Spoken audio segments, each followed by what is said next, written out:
especially the injury. Yeah. All right, now moving on to our final topic with the Boston Red Sox. They lost today at Texas 4-3. Do you think that puts them out of the wild card race? That definitely puts them out of the AL East. But what about the wild card? I mean, I don't really think so. I think there's always a shot. Just look at, again, to go back in 2004, when they went on that tremendous tear. It came within, I believe, 2.5 games it was. Even last year with Tampa, they weren't so far behind. They ended up finishing 2 games behind them. You know, a team, especially just, you don't know when a team is ever going to get hot and reel off so many wins. Just look at the Rockies back in 2007. Reeling off about 21 out of 22 of their games and winning to put them into the playoffs. Stuff like that's amazing. So I don't think you can ever count anybody out, especially a team as good as the Red Sox.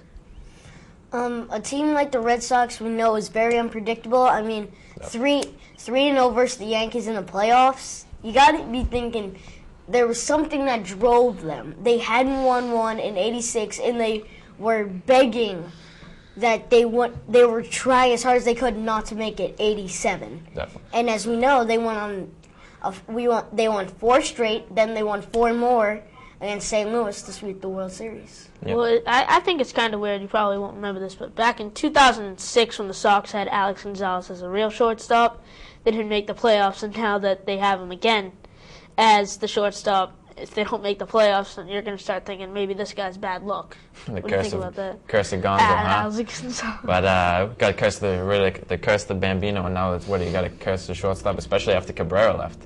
Yeah. They haven't really found a solid option there, but I don't think you can blame them on it, especially since they just got him now in the middle of August. But they definitely have their work cut out for them. I mean, what shortstops have we had in the Epstein era? We've had Nomar, Cabrera, Renteria, Gonzalez.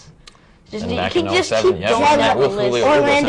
Orlando Cabrera, Julio Pokey Reese played a couple of games there, and Nick Green, Jed Lowry. They haven't really. That's about 9 names. 10. Yeah. And we've had shortstop in the past 5-something years. We've had other people play shortstop. Just those are your main people, right there. We have other people playing shortstop. Like if you named everyone, it would be about 20. But just those few names, that's 9. That's a lot. I think that's the real problem with the Red Sox right now, the bad chemistry. In 2004, everybody had a year to get used to each other. This year, we're like switching up like mad. We've had 3 shortstops now. Yeah.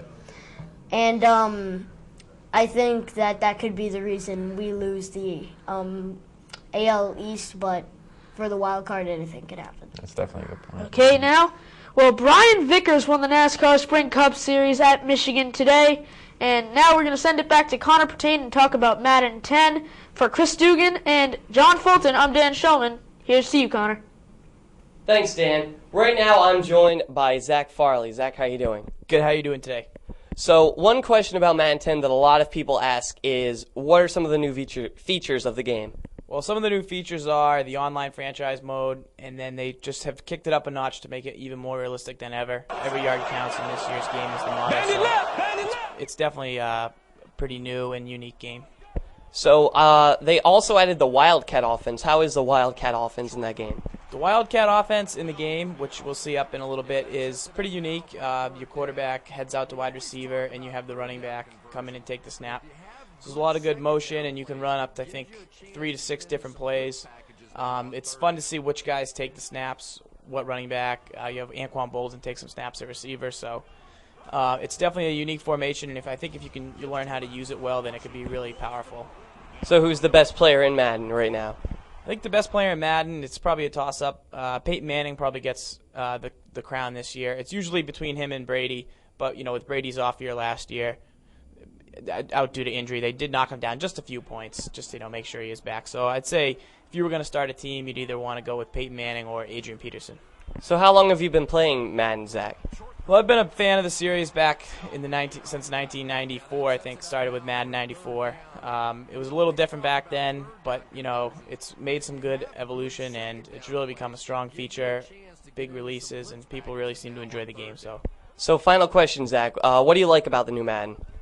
I think overall it's just a slower game speed. The presentation's really good. If somebody came down and saw you playing it, they would think that they were watching the game on, are you watching a real football game? So you got to like that. And overall, it's just a better experience than last year. They built upon some good things that they had, and I think everybody should check it out. It's a good game. All right, thanks a lot for talking to us, Zach. I'm Connor Pertain for the rest of YSA. Thanks for watching.